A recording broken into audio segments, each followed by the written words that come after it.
오늘 내가 그 출력을 해준 게 사업 설명 자료가 포함되어 있잖아요. 네. 사업 설명 자료랑 이제 고개러를 체크하는 노트가 있어요. 내가 사업 설명을 출력을 하면서 왜 설득의 심리학에 대해서 이야기하려고 할까? 들을 준비가 되게 하기 위한. 그러니까 사업 설명을 한다는 의미는 뭐죠? 이 내가 하고 있는 걸 알리기 위한 목적도 있고, 그리고 이 사람이 이걸 통해서 얼마나 더 좋아질 수 있느냐를, 그걸로 지금 이 아메이를 통해서 당신한테 혜택이 주어질 수 있는 게 이걸 통해서 보여지는 것도 있고 하니까 알려줄 수 있어. 가장 중요한 거 하나가 빠졌어요. 꿈을 함께 공유하는 거. 아니, 그보다 더 중요한 게 하나 빠졌어요. 이 사람의 현실 점검. 현실 점검은 이미 이제 이루어진 다음에 사업 설명이 이루어지는 거고, 사업 설명하는 목적 중에서 가장 첫 번째 목적이 하나 빠진 거예요. 아메이를 쉽게 하는 방법이 뭐죠? 내가 써보고 자랑하고 함께한다. 그래서 내가 갖고 있는 지식과 경험을 공유함으로써 그 사람에게 이득을 준다라는 거잖아요. 그러면 거기에서 내가 먼저 써본다라는 게 전제 조건이에요. 자, 아메이를 비즈니스로 선택을 하는 사람들이 이걸 기회가 있다라고 잡는 사람들이 대부분의 경우에는 판매 스킬이 없는 사람들이에요. 일반인들이란 말이야. 일반인들이 전부 다 판매 스킬이 좋다 그러면 말도 안 되고, 또 판매 스킬이 있다는 거는 굉장히 큰 본인만의 자산을 갖고 있는 거예요. 하지만 우리는 그런 거 없어. 그런 일반적인 평범한 사람들이 아메이 비즈니스를 자기의 노후 준비를 위해서, 소득 절벽에 대비하기 위해서 선택을 했다 했을 때 그분들의 맞게 알려줄 수 있는 방법 중에 하나가 내가 먼저 써보고 그 경험을 공유하는 거. 누구나 자랑은 잘해요. 그 버즈 마케팅이라고 그러죠. 입소문을 막 내는 건 잘해. 누구나. 그거를 효과적으로 하기 위해서는 내가 먼저 좋아야 돼. 그쵸? 제품에서 그러고 마케팅도 마찬가지예요. 내가 먼저 이해가 되면 누군가에게 내가 이해된 걸 이야기할 수 있어요. 설득하는 게 아니라. 그래서 내가 먼저 이해하기 위함이에요. 그래서 사업 설명을 하지 않는 사람은 아메이가 뭔지를 몰라요. 그냥 되면 좋겠다라고 부러워하고 그리고 막연히 이렇게 하면 될 걸 이러는 거야. 그래서 사업 설명을 내가 해야 돼. 그래야지 내가 나를 설득을 해요. 나한테. 그렇죠. 내가 나를 설득을 해야 돼요. 자, 설득한다는 거 한번 생각을 해보자고요. 설득이라는 단어를 들었을 때 네. 편안한가요? 아니요. 편안하지 않아요. 그죠? 그쵸. 그 사람한테 이끌려 가는 것 같으니까. 내가 굉장히 싫어하는 게 있어요. 극도로 싫어하는 것들이 있어요. 누군가가 나에게 이래라 저래라 하는 거 별로 안 좋아해. 누구나 안 좋아할 수 있지만 난 그거 굉장히 싫어해요. 함께 하자, 괜찮아. 함께 하자 했을 때 내가 좋으면 콜, 싫으면 나 싫은데 라고 이야기할 수 있겠지만 네가 이거 해 라고 하면 네가 뭔데? 라고 된단 말이에요. 또 싫어하는 게 있죠. 상서로운 말. 나도 승질을 부려. 하지만 상서로운 말을 한다면 어떻게 될까요? 상서로운 말이 뭐죠? 그러니까 일명 고상하지 않은 말이야. 무슨 탓하는 것도 마찬가지고, 지는 잘한 거 하나도 없어. 너는 잘한 게 뭐 있는데, 뭐 이런 것들 마찬가지야. 그럼 본인은 잘한 게 있냐? 라고 하는 거죠. 또 하나가 있어요. 나쁜 애 누구도 싫어하죠. 눈빛이죠. 만약에 누군가를 잡아먹을 듯이 본다. 알아요. 그죠? 또 누군가를 바퀴벌레 보듯이 본다. 알아요. 눈을 이러면서 이야기한다 그러면 그건 딱 느낌이 어떤 느낌이죠? 나를 보는 느낌이 바퀴벌레 보는 듯한 느낌이야. 거기에다 짜증 섞인 말투라면요 상서로운 말투야. 거기다가 단어가 나를 탓하는 단어라면요 내가 느끼는 감정은 어떨까요? 나는 아저씨나 스폰서가 아니라 개저씨가 되는 거죠. 그렇죠? 그러니까 상대방한테 내가 어떠한 눈빛을 보내느냐, 어떠한 표정을 짓고 있느냐, 어떠한 언어를 사용하느냐는 상대방에게 내가 호감이 가는 인간이다 아니다를 느끼게 해요. 그래서 내가 혹시 그러한 상대방한테 불편을 줄 수 있는 표정이나 눈빛이나 언어를 사용하고 있다면 빨리 바꾸는 게 도움이 되겠죠. 그거는 내가 상대방에게 좋은 사람인 거를 선천적으로 나쁘다 좋다의 문제는 아니야. 뭐 성선설 성악설 이런 문제가 아니야. 그죠? 아메 비즈니스는 철저하게 휴먼 네트워크예요. 내가 먼저 좋아해서 너도 좋아할 거야. 내가 이러한 가치를 느꼈어. 너도 이러한 가치를 느낄 거야. 내가 이렇게 희망을 품었어. 너도 이런 희망을 품기를 바래. 라는 다른 사람에게 이타적인 도움을 줄 수 있는 생각이 강해야만 비즈니스의 진행이 쉬워져요. 그죠? 그러면 내가 바꿔야 되는 것들이 많아지는 거야. 내가 최우선순위인 거예요. 내가 안 바뀌고 누군가에게 암의 이야기를 한다라고 하면 니나 해라가 되는 거죠. 자, 그러면 내가 이미 준비가 돼야 해. 외관적인 내가 그래서 이야기했던 게 있죠. 이거 하지 말라고. 그런 것들이 상대방한테 불편감을 줄 수 있기 때문에 그러는 거거든. 그 다음에 이제 내가 충분히 준비가 되어졌을 때 상대방에게 그래도 뭔가 강압적인 아니면은 내가 도왔으니까 너도 좋아야 돼 이런 표현을 한다 그러면 문제가 있겠죠. 전 세계에서 베스트셀러 중에 하나가 로버트 치알디니의 설득의 심리학이라는 책이에요. 근데 특히나 우리나라에서 많이 팔렸어요. 특히나 일본에서는 안 팔렸어. 왜 그러냐면 일본 같은 경우는 집단주의가 강해요. 집단주의라는 게 뭐냐면 가령 요번에 그 아베 다음에 총리가 된 그 예전 관방장관이 한 유명한 말이 있어요. 누구 부하 직원이 하나가 어떤 거에 대해서 크레임을 걸었어. 이거 아닙니다라고 제기를 했을 때 그 직원한테 한 말이 있어요. 부하 직원한테. 뭐라고 했는지 알아요? 불만이면 네가 관방장관 해서 얘기하든가. 그러니까 무조건 지휘 체계에 따르게 돼 있어. 지휘 체계를 따르는 그 문화에서는 설득이라는 건 필요가 없어요.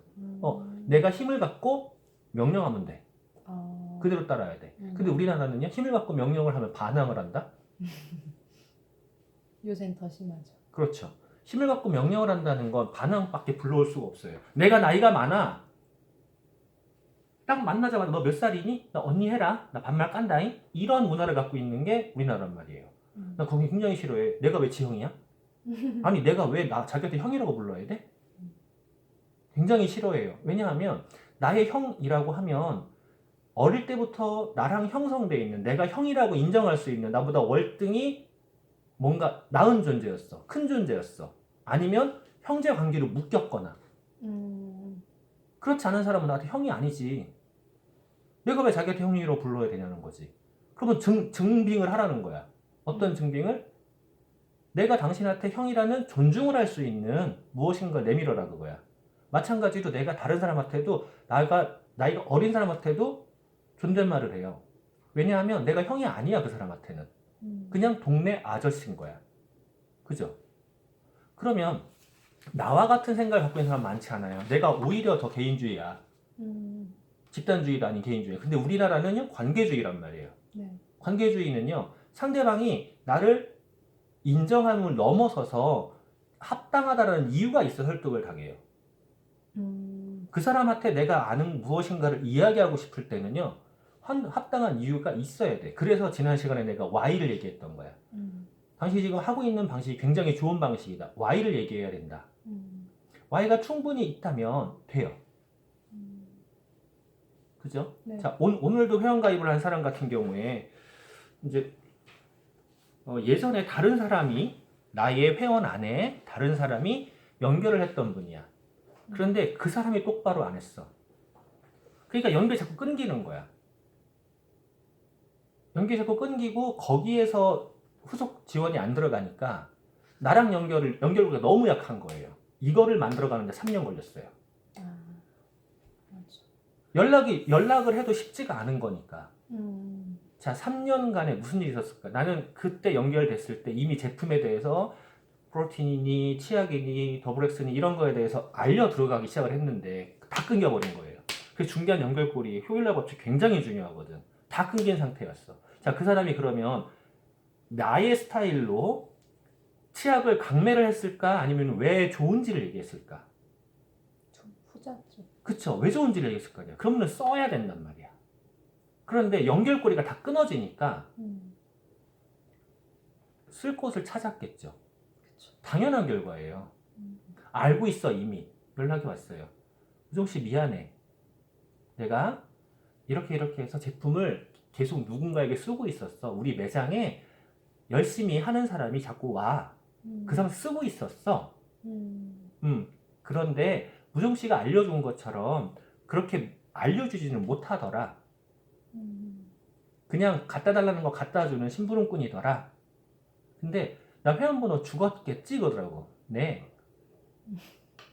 회원가입해도 되겠네? 네. 그때 왜 그렇게 됐는지 본인도 알아. 중간 연결고리가 안 됐던 거야. 그래서 회원 뺏겼다라고 생각을 했어. 3년의 공은 떠나가고 뺏겼다고 생각을 했어. 그런데 본인이 얘기하는 거야. 거기다 회원가입해도 본인이 배울 게 없겠네 라고 느꼈대.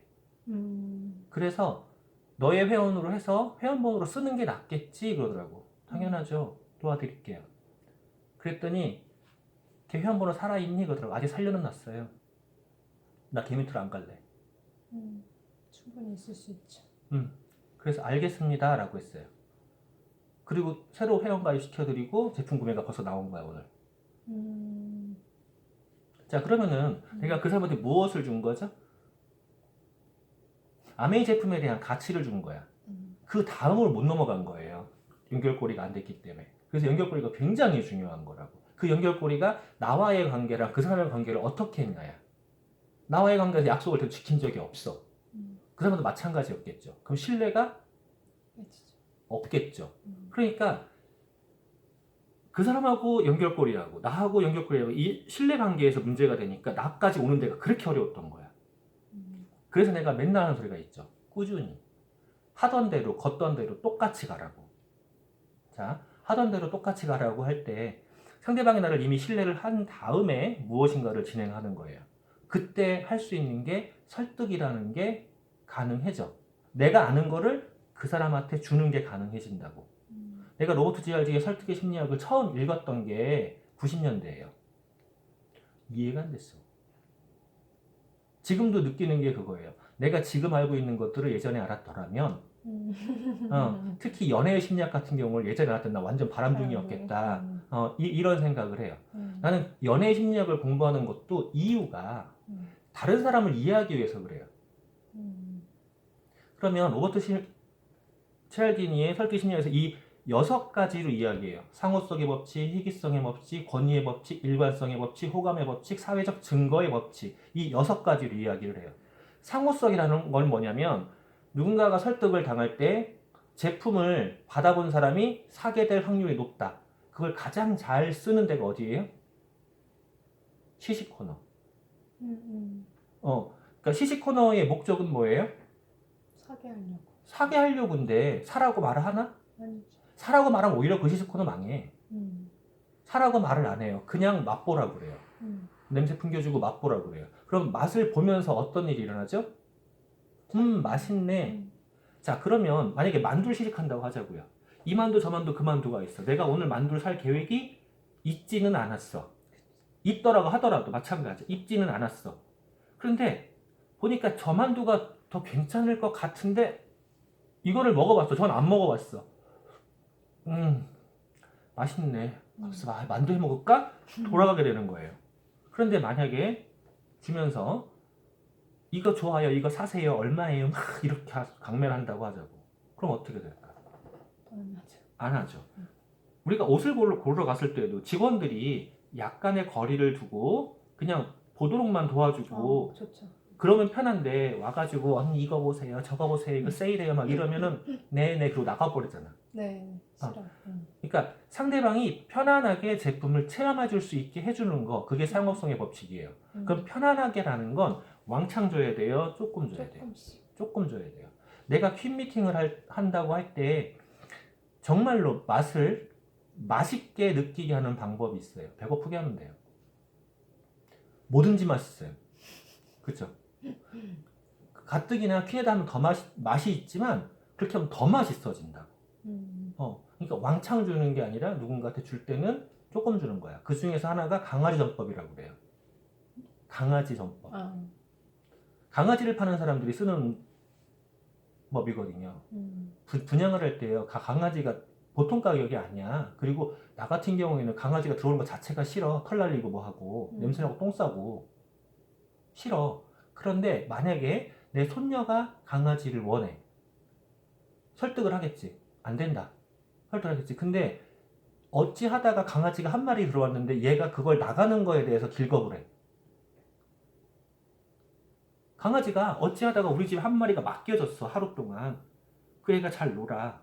근데 그 다음날 데려다 주려고 하니까 애가 난리가 나. 울고불고 난리가 나. 그때는 어떻게 할 것 같아요? 울며 겨자 먹기로 내 손녀 때문에 이럴 수 있단 말이야. 그죠? 그거를 활용을 해요. 강아지를 분양하는 사람들이. 하루만 데리고 가보세요. 이틀만 데리고 가보세요. 이런 거를 해요. 자기한테 온 거는 뺏기기 싫어서. 그리고 희귀성의 법칙은 있어요. 한정 판매, 백화점 세일 마지막 날이에요. 이런 거. 맞아. 하다못해 구두가 30만 원짜리야. 30만 원짜리인데 30만 원에 판대. 별로 그렇게 마음에 안 가. 하지만 30만 원, 50만 원짜리야. 그거 30만 원에 판대. 20만 원에 디스카운트야? 같은 구두예요. 나도 제품을 생산을 하고 제품을 판매를 해봤단 말이야. 그런데 생산을 주로 했기 때문에 판매에 대해서 의미를 잘 몰랐어요. 나중에 구두라든가 이쪽을 판매를 할 때요. 이 오프 개념을 몰랐어요. 근데 생각해 보니까 내가 정말로 없어가지고 로스 양말을 가지고 지하철역에서 판 적이 있거든. 차에다 싣고 가서. 퇴근 시간에 잠깐.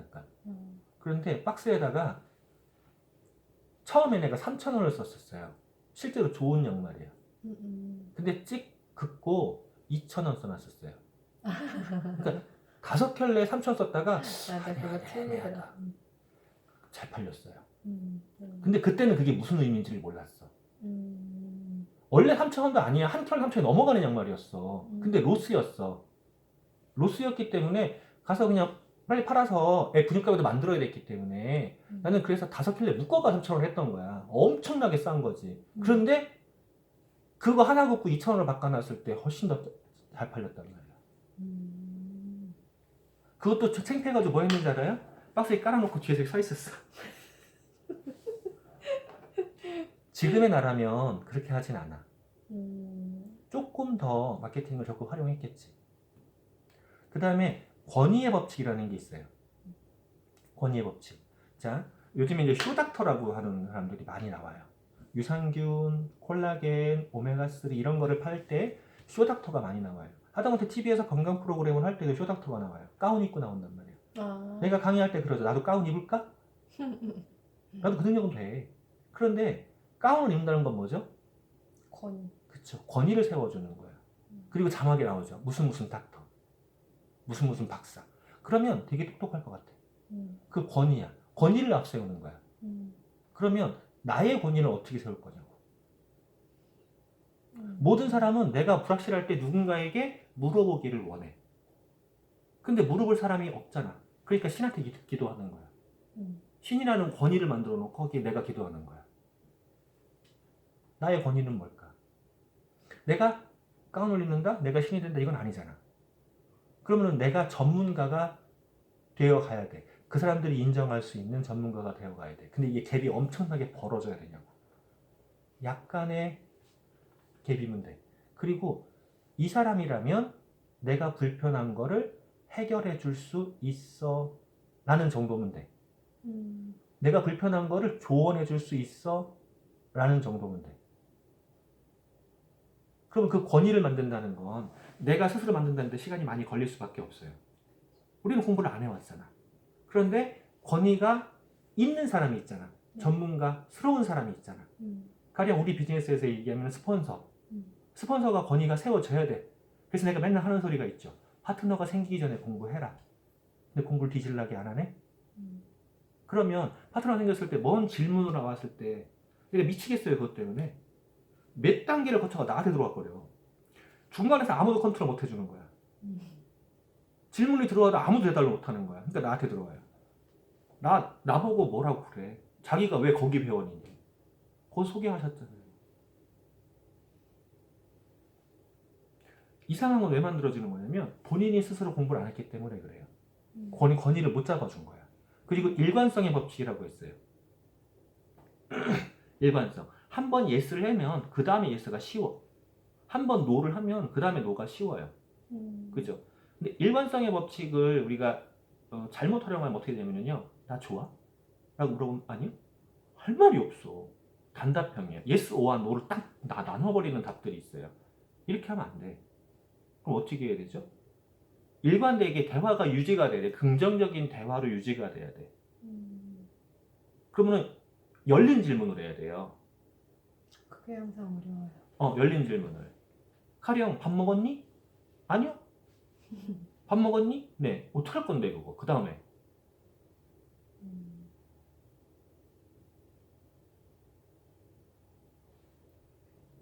그쵸. 그러니까 일관적으로 오픈된 질문, 열린 질문, 예스를 여기 질문을 하려면 첫 번째 부정적인 답이 나올 수 있는 질문을 하면 안 돼. 그게 뭔지 모르겠어요. 뭐가 맛이 없든 뭐 이런 거. 그런 질문은 스스로가 부정적으로 한쪽으로 넣어버려. 자, 오늘 내가 식탁을 이렇게 차렸다고 가정하자고. 차린 거는 없지만 많이 드세요. 그러면은 차린 거 없다네.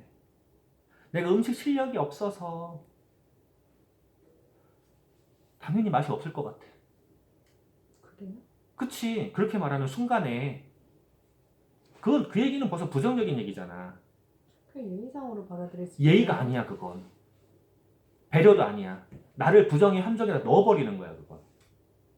많이 쓰고 있는 것들인데요. 우리는 그게 예의라고 생각을 해요. 자기를 낮추는 게. 근데 그 자기를 낮추는 게 아니야. 자기를 비하하는 거지. 아니 그렇게 하면서 생기는 마음 중에 하나가 또 다른 게 있잖아요. 이렇게 낮춰놓으면 정말 맛이 없을 것 같은데 먹었어. 맛있어. 기대치가 높았을 수도 있잖아요. 그 착각이에요. 아니요? 자, 그런 경우에 기대치를 높이는 게 상대방은요. 저 속물. 그렇게 생각한다고요? 그럴 수 있어요. 그 생각이 요만큼이라도 들어가면 벌써 부정으로 가버려요. 자기가 잘하는 거를, 자기가 열심히 준비한 거를 왜 이야기를 하네? 그래? 자, 내가 실력이 없어. 준비했어 라는 거는요. 당신은 별거 아니야. 근데 왔으니까 그냥 먹으라고 주는 거야. 이런 뉘앙스도 같이 포함돼요. 너를 위해서 내가 정성을 다했어 라는 표현이 더 나은 거야. 차린 건 없지만 이라는 거는요. 차린 거 없는데 왜 줘? 과시용이야. 그러니까 너를 위해서 내가 정성을 다했어가 훨씬 나은 거예요. 솔직히 표현하는 게. 내가 만약에 사과를 하나를 준비했다고 가정하자고요. 이 사과가 일명 팥쥐 사과야. 못생겼어. 그래서 상품 가치는 떨어져. 근데 사과는 사과잖아. 네. 그러면은 내가 이걸 내놓으면서 이거 사과가 생긴 거 너무 못생겼잖아. 그래도 먹을 게 없어서 꺼냈어. 그러면은요. 어떻게 되는 거야?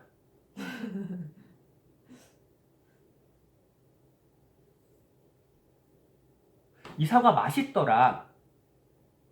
가 먼저 나와야 돼요. 이 사과 맛있더라. 맛있어 실제로. 맛있더라. 근데 약간 못생겼잖아. 왜 그러냐면 팥쥐거든. 원래 팥쥐도 사과야. 맛있어. 맛있는 사과인데 사람들이 좀 예뻐야지 사과니까 이런 건 잘 못 팔거든. 그래서 좀 싸. 그러니까 이렇게 표현한다 그러면 앞에 예스가 먼저 나왔잖아요. 긍정이 먼저 나왔잖아요. 네. 근데 여기다 부정을 놓는 거야. 앞에다가. 아까 이제 식사를 했냐라고 물어볼 때 식사를 했냐 물어보는 게 아니라 점심 뭐 먹었어?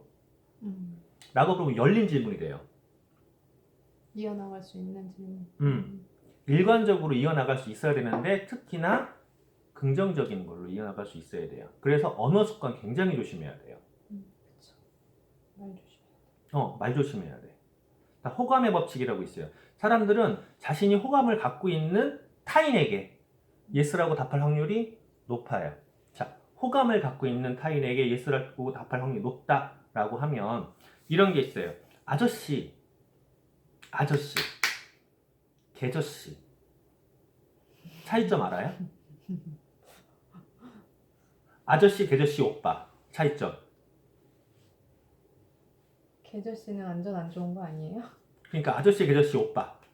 자, 같은 사람을 같은 놓고 사람을. 한다고 하자고요. 아저씨 그럼 어떤 느낌이야? 그냥 평범한 백불뚝 나온 자기 관리 안 돼 있는 동네 아저씨. 그쵸? 똥싼 바지 입고 무릎 튀어나온 바지 입고 피부 관리 안 돼 있고 배 나온 동네 아저씨. 개저씨는요?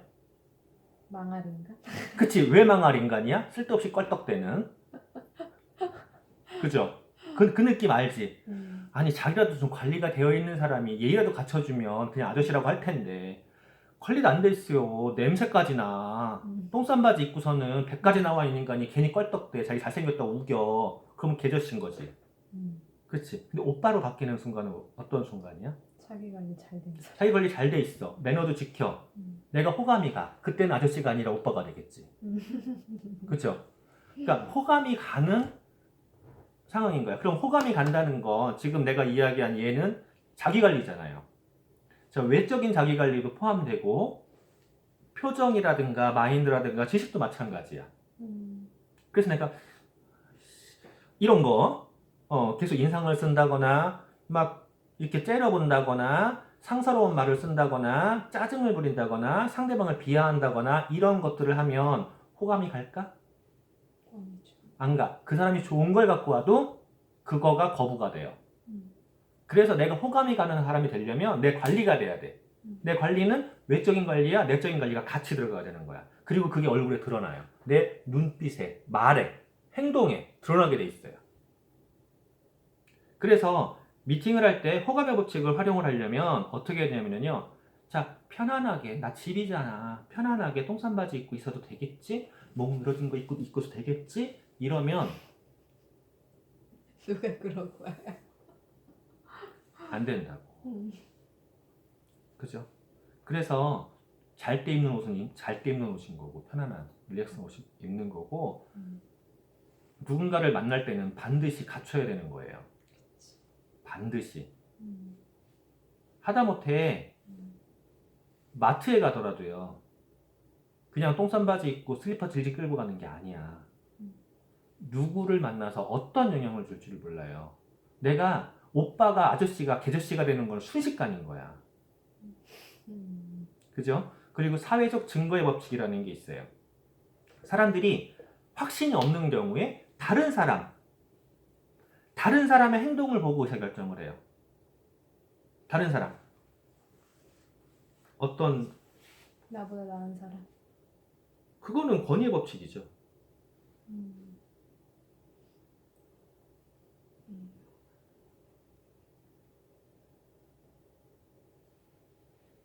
자, 홈쇼핑에서 가령 예를 들면 홈쇼핑에서 그 카운팅을 하는 경우가 있어요. 이 제품이 가장 많이 팔린다. 만약에 뭐 옷을 5가지 색상을 이렇게 해놓고 특정한 옷에 대해서 이 제품의 주문이 빠르다 막 이렇게 말하는 경우가 있어요. 근데 그 경우는 대부분 왜 그러는지 알아요? 그 제품이 많아. 그래서 그쪽으로 유도하는 거예요. 이거는 사회적 증거의 법칙을 활용하는 거야. 다른 사람들도 이거 사! 라고 하는 얘기는 너도 이거 사야 돼! 라고 이야기하는 거예요. 다들 피쉬 콜라겐 먹어.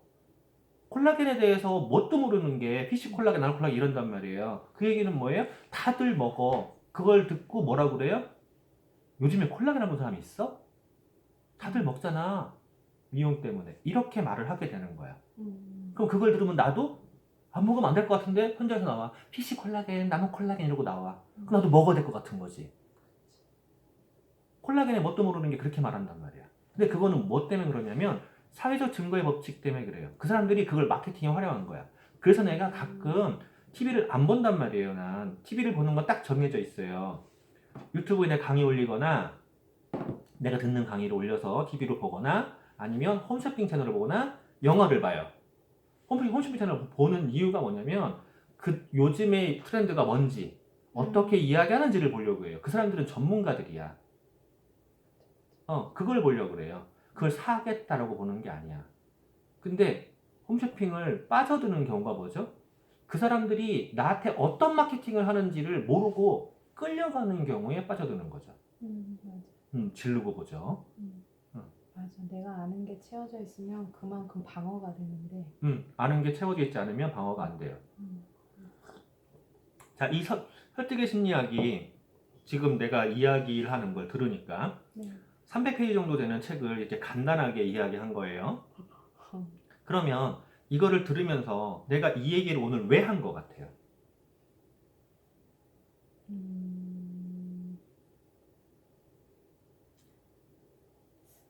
이거 너무 어려워. 이게 한 번에 뭐가 안 돼.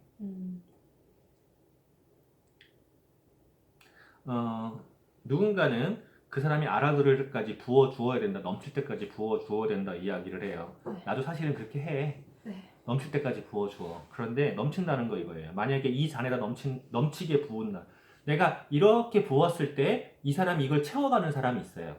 발전하는 거죠. 그럼 내가 다음 잔을 만들면 돼. 그런데 이거를 부어도 넘쳐요. 넘쳐도 몰라. 그러면 이제 나에서 진도를 안 나가요. 못 나가요. 나가도 소용이 없어. 내 영상을 가만히 보면 그런 사람들이 있어요. 중간중간 목소리 들으면 알 거야, 다. 더 이상 안 나가요, 내가. 진도를. 그냥 맞춰가지고 다 해주지만 진도를 안 나가요. 왜? 여기서 다 서 있으니까, 그냥 그대로. 근데 지금 진도를 왜 나갔을까, 여기까지? 어려운 거 당연한 거예요. 지금 새로운 거 얘기하고 있거든. 저번 영상 예, 그거 듣고서 제가 다시 생각을 한 게 내가 목표치가 정확히 없다고 생각을 했거든요. 그거를 제가 해야 된다고 말씀하셨잖아요. 그리고 잠깐 이제 상담을 받는데 그 중에서도 어떤 때는 그러니까 좋아하는 말만 골라서 듣는 거지. 그렇지. 그래서 그렇게 한 시기가 있었어요. 그랬더니 자꾸 이 고개로를 빠지게 되고 안 하게 되면서 습관화되고 이제 싫어지는 거예요, 아내가. 근데 나는 어쨌든 이거를 해야 되는 목표를 다시 잡아야 되면 이 상담이 필요했고, 그래서 귀담아 들어야 되는데 참 그게 어렵더라고요. 쉽지 않아요. 네. 그거를 갖고 또 행동을 하는 것도 되게 어렵고. 나도 책을 보면서도 그 책에 있는 내용을 다 이해를 못해. 그래서 이렇게 정리를 할 수밖에 없어. 정리가 안 되면, 핵심을 뽑아내지 않으면 그 사람을 가르칠 수가 없어요. 이 같은 내용을 가지고, 이 대제목을 가지고도 사람들한테 내가 예를 드는 게 다 달라요. 처음에는 이렇게 진도를 나가서 이렇게 해주시잖아요. 그러면은 왜 나는 이해 못할 걸 자꾸 말씀하시지? 근데 이걸 이야기한 다음에 한번 가만히 봐봐요. 이걸 이야기한 다음에 그 뒤에 다시 부연 설명이 또 들어가잖아. 다음에 만났을 때 또 들어가고 또 들어가고, 이게 됐다, 어느 정도 됐다 싶으면 다음 넘어가잖아요. 근데 이걸 안 넘어가면 아까 얘기한 현상이 나온다니까. 나는 계속 부어줘. 넘쳐. 계속 넘쳐. 계속 넘쳐. 계속 넘쳐도 본인은 그 자리에 있게 돼요. 자, 이거랑 내가 지금 같이 놓은 이유가 그거야. 자, 지난 시간에 내가 이야기했던 게, 내가 목표를 세우고 계획을 세우고 그리고 전략적 행동을 통해서 행동을 했을 때 어떤 게 나와요? 결과가 나와요. 이 결과가 마음에 들 수 있고 안 들 수 있어. 그죠? 네. 그러면은 이 결과를 가지고 상담을 해요. 상담을 해서 다시 목표를 세우고 계획을 세우고. 그럼 제가 빠뜨린 게 하나가 있긴 한 것 같아요. 그러니까 저가 행동하는 부분에 대한 거는 여기서만 보여지는 거 말고는 제가 말씀을 안 드리잖아요. 제가 약간 어려워한다기보다는 그냥 하면 되는 것들인데 전단지 돌리는 것도 어렵진 않아요. 그냥 하면 돼요. 근데 이제 저는 항상 그게 안 되더라고요. 첫 번째는 다 해요. 그러니까 뭐든 하면 첫 번째는 스타트를 끊는데 그 다음에 아니 지속이 어려운 게 아니라 이거를 음. 그 다음에 들어갈 때 어떻게 하면 좋을지를 모르겠는 거예요. 상담 안 해서 그래요, 그건. 네, 그래갖고 제가 그래서 그거 말씀드린 거예요 아까. 안 된 이유가 그거더라고요. 이걸 내가 찝어줄 사람이 없어요. SNS 올려주면 다 보는데 원래 그걸 한창 막 봤을 때는 그것 따라서 막 이렇게 갔잖아요. 근데 그거를 이제 또 놓치니까 뭘 놓치고 있는지 또 방향은 잡았는데 내가 이게 몰라. 핸드폰 알림이 엄청나게 떠요. 알림을 켜놓은 게 많아. 그런데 내 파트너들에 관련된 거 다 본단 말이에요. 안타깝게 그 많은 알림이 뜨는 게 대부분 내가 공부하는 것들이야.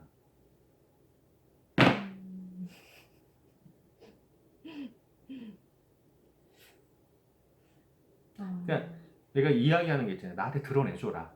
네. 드러내준다면 내가 조언이 가능하다라고 이야기하는 건 왜 그러냐면 원래 이런 게 있어요. 그 목표만 있고 전략만 있어. 전술적인 행동이 없어. 이러면 절대 진행이 안 돼요. 절대로. 행동만 나와. 그럼 좌충우돌해요. 근데 목표 전략만 있는 사람보다 행동이 나오는 사람이 성장을 해요. 목표 전략이 없어도 전술적인 행동이 아니어도 그냥 행동하는 사람은 성장을 하게 돼 있어. 행동을 안 하면 아무것도 안 돼요. 머리만 커진다고. 근데 나의 특징은 행동은 행동이지만 분석이 빠르단 말이에요. 그러면 나의 특징을 장점으로 어떻게 활용할지야. 내가 맨날 이야기하는 거지. 난 항상 뺀질거려, 게을러, 귀찮아 막 이런단 말이야. 그런데 내가 안 움직이더냐고. 안 움직이면 안 될 걸 알아. 그러니까 움직여요. 움직이는 것들은 여러 가지가 있어요. 누굴 만난다거나 전화를 한다거나 문자한다거나 이런 것들이 있어요. 그럼 내가 만나서 그 사람들한테 막 설득을 할 것 같아요? 안 해요. 주로 그냥 만나요. 그냥 만나지 않으면 나를 거부한단 말이야. 근데 그냥 만나는 횟수와 시간들 이런 것들이 쌓여지면서 그 사람들이 아 그거였구나 라고 알게 되는 그 순간순간들이 와요. 그 순간을 캐치해야 돼. 그래서 그 사람한테 필요한 정보를 딱 줘야 돼요. 그러려면 내가 충분히 연습이 되어 있어야 되고 그리고 그 사람에게 필요한 만큼만 이야기할 수 있어야 돼요. 지금 들을 준비가 안 돼 있는데 막 쏟아 부은다고 한들 들어가지가 않아. 아무리 좋은 걸 줘도 소용이 없다니까. 그래서 저 행동과 전략이 다 필요하단 말이야. 그래서 전 그 생각까지 했어요. 전단지를 돌리는데 이제 사람들 반응이 보이잖아요. 이걸 기록을 할까? 그 생각이 드는 거예요. 해봐요. 네. 이게 필요한 건가?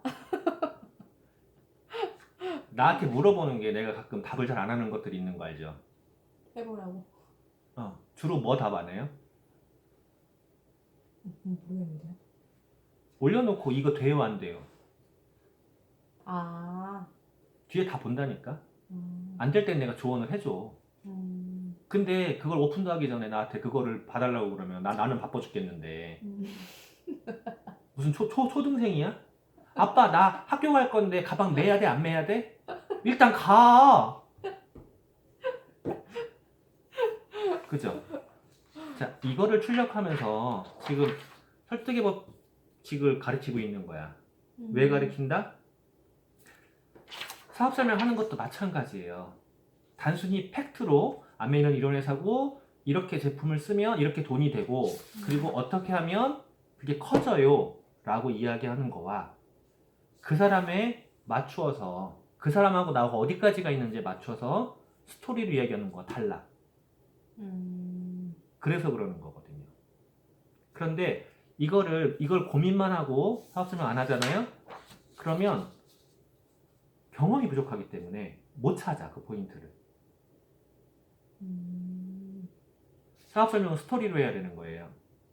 그리고 스토리가 내가 풍성해지려면 사회적인 요즘의 현상, 현실 점검, 그 사람에 대해서 충분히 알아야 그 사람이 알고 있는 거에 맞춰서 이야기할 수가 있어요. 그 사람이 만약에 지금 유치원 수준으로 알고 있는데 현재의 상황을 시대가 어떻게 가는지 이 상황을 유치원 수준으로 알고 있는데 내가 고등학교 수준으로 얘기한다 그러면 못 알아듣고 그 사람이 지금 알고 있는 게 고등학교 수준인데 거기다 대놓고 유치원 수준으로 말한다 그러면은요 무시당하는 거죠. 그 사람이 무시당하는 거야. 나를 지금 뭘로 보고 그딴 얘기를 하냐? 이렇게 돼버리는 거야. 그죠? 그래서 그 사람을 알아야 돼. 어디까지인지. 그리고 자 염전이라고 표시해놨어요. 염전. 뭐야? 염전이 뭘까? 돈인가? 그건 엽전이고 진짜. 아, 소금인가? 소금을 만드는 뭐예요? 밭전자잖아. 밭, 염전. 자, 소금 어떻게 만드는지 알죠? 보긴 봤는데 원리 몰라요? 원리? 모르는데. 내 블로그에 보면 염전이라고 돼 있는 글이 있어요. 거기에서 보면 내가 실제로 염전에 놀러 갔을 때 쓴 거야. 그러니까 낙엽이라는 글도 있고 그래요. 낙엽이라는 것도 글을 읽어보면 생각할 게 있을 거예요. 내 단상을 수필처럼 써놓은 거야. 염전이라는 거는 한번 생각을 해봐요. 우리가 소금이라는 거, 빛과 소금이 생명물질이야. 생명물질. 근데 생명물질인데 이게 모아져야지 소금인 거잖아요. 네. 바다에 소금이 있어. 그냥 바닷물은 짠물이죠. 쓸모없는 물이 된단 말이야. 내가 먹으면 죽는 물이 돼요. 그런데 소금으로 만들어지면 생명을 유지 보존할 수 있는 생명물질이 돼버린단 말이야. 그럼 소금이 만들어져야 되는데 소금이 만들어지는 과정이 있어요. 일단 바닷물을 가두어. 가둬서 말려. 햇빛에 증발시켜서 말려. 그러면은 입자가 굵고 무거운 미네랄 계열들, 염분 계열들은요 남아있고 수분만 날아가. 자, 그죠? 수분만 날아가. 수분만 날아간 짠물을 다시 옮겨요. 밀대로 밀 수 있는 이 그 타일 같은 거, 자기 바닥으로 깔리는 곳에 옮겨요. 그 다음에 고무래라고 그러거든요. 이렇게 판때기 돼 있는 거, 널찍한 판때기 돼 있는 거, 이걸로 밀어. 자, 그냥 짠 물이야. 밀어. 뭐가 나올 것 같아요? 안 나올 것 같죠. 그런데 한번 생각을 해봐. 여기에 물이 꽉 차 있어요. 미세한 먼지들처럼 바닥에 깔아 있는 게 있어요. 이것들을 계속 밀어봐봐요. 아니 여기 지금 깨끗하잖아. 빗자루 다 쓸어 모아봐요. 먼지가 모여. 그죠? 이것처럼 그 염전 안에 미세한 알갱이들이 있다고. 이걸 계속 모으는 거야 한쪽으로. 진짜 이거를 아침에도 내가 쓸었지만 아침에도 쓸면서 도대체 이거 어디서 나오는 거냐라는 먼지들이 있단 말이야. 그걸 모으는 거야. 그걸 계속 모으는 과정을 통하면 어느 순간에 소금 산이 생겨요. 근데 모을 때는요 눈에 안 보인다니까. 우리 비즈니스 그렇게 하는 거예요. 어떻게? 눈에 안 보여. 하지만 반드시 소금산이 생겨요. 믿죠. 그쵸? 그러면 그 행동을 내가 할 때 지금 당장 눈에 안 보인단 말이야. 눈에 안 보이는 그 행동. 사업성을 하는데 누가 알아듣냐고. 못 알아들어요. 근데 스토리로 이렇게 저렇게 설명하다 보면 알아듣는 때가 와. 이 때가 오는 사람을 한 명을 두고 할 거냐 여러 명을 두고 할 거냐거든. 그죠? 그러면서 내가 스킬이 늘어나는 거야. 자, 그러면 다시 모으면 반드시 모아진다라는 거 이제 이해를 했다고 했잖아. 근데 모으기 전 단계가 하나 있었잖아요. 바닷물을 가지고 모아서 증발시켰잖아요. 그 과정을 우리 비전 생각하면 뭐라고 생각할 것 같아요? 그 사람이 생각하는 거, 내가 생각하는 거, 이만한 테두리가 있어요. 이 테두리 안에서 접점을 찾아가는 거야.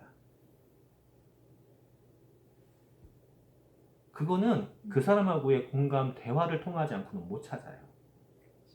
그리고 공감 대화를 통해서 그 사람을 조금 더 나의 편으로 만들어야 돼. 그럼 내가 좋은 사람이어야 돼. 내가 호감이 가는 사람이고 신뢰 가는 사람이어야 돼. 그러려면 이게 필요해요. 이게 그럼 갖춰져 있어야 되는 항목이에요? 그렇죠. 염두에 두고 있어야 돼요. 염두에 두고 있다 보면 점점 쌓여져. 무슨 말씀인지 알겠어. 충분히 이해됐죠?